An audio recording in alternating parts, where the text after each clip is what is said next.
Okay, sorry about this picture. It's an oversized picture, so you're seeing probably a third of the center of this house, but that's okay. You see the picture that came through on Pinterest on it. Now this is an example of a mistake of a student not following my directions. So this is a student home, this is not mine, and it came back to bite her in the butt pretty hard. This is the deal. She communicated with the seller. The seller said, look, you know, I can't handle the monthly payments on this house anymore. No one lives there. But so she went ahead and bought it subject to before she was my student. So she bought this house without marketing the house and finding out any kind of buyers and what the buyers had to work with. So she committed to the house before she should have, before she had a buyer.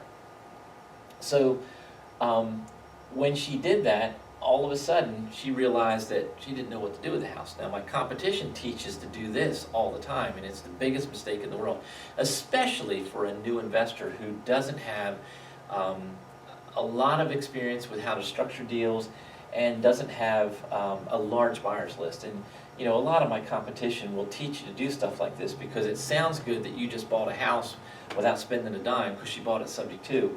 But the bottom line is, you make yourself look like a fool and you cause lots of problems for people when you don't know what to do with it after you bought it. Because when a person sells it to you, they think that you're now solving their problem. And nothing could be further from the truth. You need a buyer first who at least is making the payments, unless you want to take on all these houses and all the debt without an income for however long it takes you to get an income out of it. All right, so that's the first mistake, and you know, we can't blame her for that. She didn't know any better. She was following what other people taught her to do. So then she contacted me and said, look, I've got this house. I don't know what to do with it. It's behind on payments. I bought it subject to. What do we do? What can we do? And so I allowed her to joint venture with me. So she joint ventured with me. We marketed the house. We quickly found a buyer that was strong enough to give her cash flow every month. I think the cash flow was going to be around $400. But there wasn't a big enough down payment to catch up the back debt. So she told me that she would be able to catch it up anyway, and what I didn't realize was that she was going to use the seller who would provide the funds to catch the loan up. Well, when she went to the seller to get the loan caught up, the seller didn't have the means to catch up the loan, and she didn't have the means to catch up the loan, and the down payment from the end buyer wasn't big enough to catch up the loan. So what did she do? The end buyer went in place. We found out all this after the end buyer was in place. But what did she do? Nothing. Nothing. She let it sit there just like that. Well, here's what happened. The bank has a company come out to start taking pictures and all that in the event that there's a possibility of it being a foreclosure in the future. These companies are hired to go out and take those photos, and if there's anybody that comes out and asks what they're doing and all, it's designed to make the people think that the bank is about to foreclose right now, when in fact it probably isn't.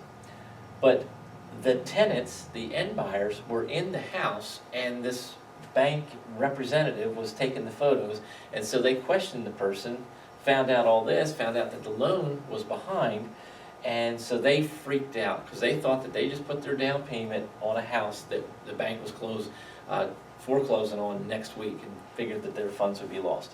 Now that has happened to a lot of different people who don't know what they're doing, but bottom line is that wasn't fixing to happen here at that time. All she needed, the student needed, was to catch up the back payments. That would satisfy the bank, no more issues, and then the end buyer that's in the house can easily make payments to her, and she can easily pay for the payment, pay the monthly payments from their monthly payment. So the individuals in the house, they freaked out, and so then they went and got an attorney and took her to court and all this kind of stuff. And the bottom line is that she still won the case. She won everything. She didn't do anything wrong. And the seller was still responsible for the seller's loan. So the way that it actually evolved was that instead of the end buyer buying the house for what the investor, was selling it for, they were buying it for what the seller owed on the house. And so their payments went from like 14 something a month, or 16, 15 something a month, down to 11 something a month on that house. So they actually lucked out really well, and the investor got nothing out of it except for a good lesson to follow what Joe says. You don't go out there and jump on a place like that, take people's money, plan the whole thing out, and not catch up the loan. You've got to first catch up the loan. So if the down payment's not good enough to catch up the loan, you need to have the means to do it yourself, or the seller's got to be able to do it before you put the end buyer in place. If you can't do any of that, then that end buyer's not the right end buyer. You got to look for someone else who can come up with enough of a down payment for you to catch it up. Or you've got to go out and find a private investor who can then provide the funds to catch up the loan. She could have done any of that, but she didn't. She did nothing, which was really bad, really ugly. But bottom line is, it still turned out happy for the seller, for the buyer, and the student got a real eye-opening lesson on, oh, by the way, this particular student was the head of a real estate investors association, where she had lots of different speakers that would come in, which are my competition, would come in and teach all kinds of crazy things to do. And that's where she picked up on this and did what they said to do, but didn't realize why you shouldn't do that. She saw me one time, she learned a little bit about what I do, and then when she asked me to help her, then she absolutely learned every bit of what she shouldn't be doing and what she should be doing and why. Okay? So that is a very valuable, powerful video that we just did right there. I'm just telling y'all, pay very close attention to what I'm telling you here. There's so many different ways that you can make tons of money, and there's these very simple little mistakes that people make they just don't understand. You come to my training, you'll learn from me, who's been doing this for over 4 decades.